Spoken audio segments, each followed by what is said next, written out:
Emigration to Medina. The emigration. Thanks to the allegiance and support offered by the Ansar, the Muslims found a new rock of refuge. The Prophet commanded the Muslims in Mecca to emigrate from Mecca and join their brothers in faith, the Ansar, in Medina. He told his companions, "God has provided to you some brethren and homes where you will live in safety."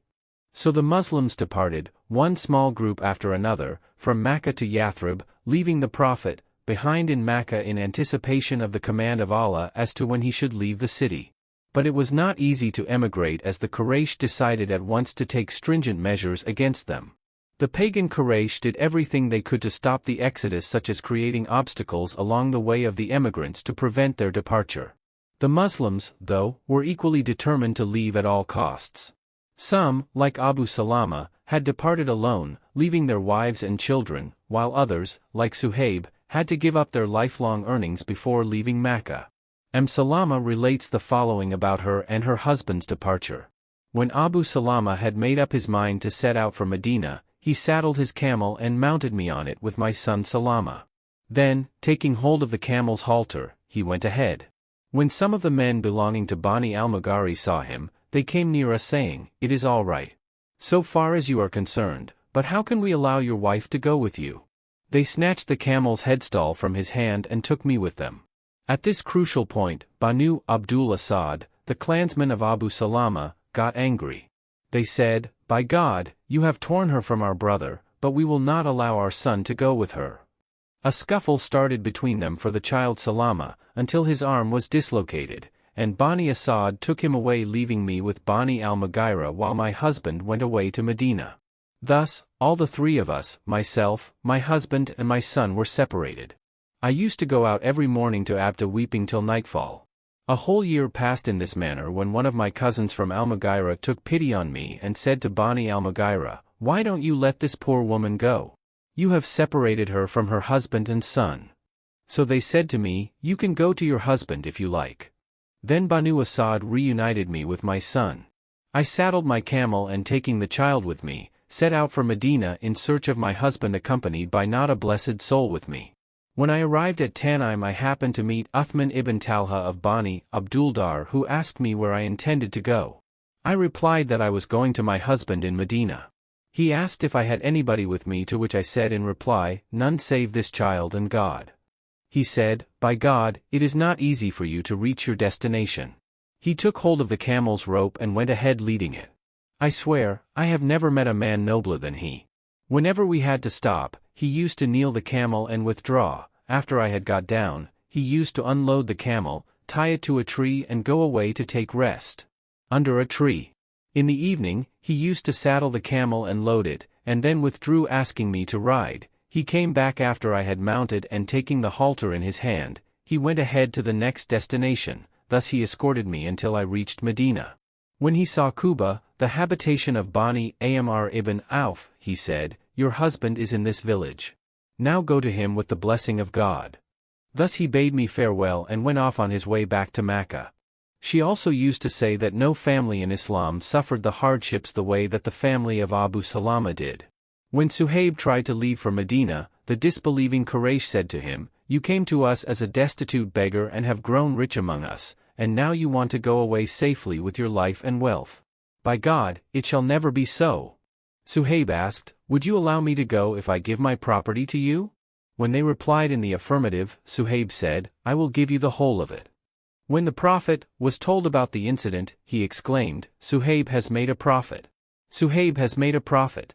The emigrants to Medina during this period were Umar, Talha, Hamza, Zayd ibn Harida, Abdur Rahman ibn Auf, Zubair ibn al-Awwam, Abu Hudhaifa, Uthman ibn Affan, and several other companions of the Prophet. May Allah be pleased with them all. Thereafter, the emigrants trickled away one by one. The only ones left in Mecca, besides the Prophet, Abu Bakr and Ali, were either those who are detained because of some restraints or those who had fallen victims of their own shortcomings. An unsuccessful conspiracy. The emigration of Muslims to Medina frightened the Meccans, for they fully understood that the Prophet had already established a base with a large number of adherents in a foreign territory beyond their reach, and if he were also to join them there, then they would be rendered helpless, deprived of all authority over him. They held a council in Dar al-Nadwa where all the chiefs of the Quraysh had assembled to deliberate on the possible solutions to the problem. They debated and scrutinized the various suggestions and finally decided unanimously that each clan should provide a young, courageous and blue-blooded warrior so that all of them would fall upon Muhammad to jointly kill him. Thus, the responsibility of shedding his blood would lie equally on all the clans, and no single clan whatsoever would then be held responsible for it, and Abdu Munaf for sure would not dare take up a hatchet against all the people. Determined to slay the Prophet, the pagans dispersed to execute their treacherous scheme. But the Prophet was warned of their wicked plan by the all-knowing God and thus had asked Ali instead to lie on his bed and wrap himself in his mantle, assuring him that no harm would come to him. The shrewd and determined gang stood outside the Prophet's house with scimitars, prepared to attack the Prophet as he emerged. When Muhammad came out, he threw a handful of dust. God instantly obscured their eyesight and the Prophet went through their ranks, sprinkling the dust over their heads and reciting the Surah Yasin. And we have set a bar before them and a bar behind them, and, thus, have covered them so that they see not. Quran 36:9. He passed right through them but nobody was able to see him. Then, there came a man who asked them, "What are you waiting for?" When they replied that they were waiting for Muhammad, he said, "May God confound you. He has already gone away." They peeped through the chink of the door and saw Ali sleeping on the bed wrapped in the Prophet's mantle.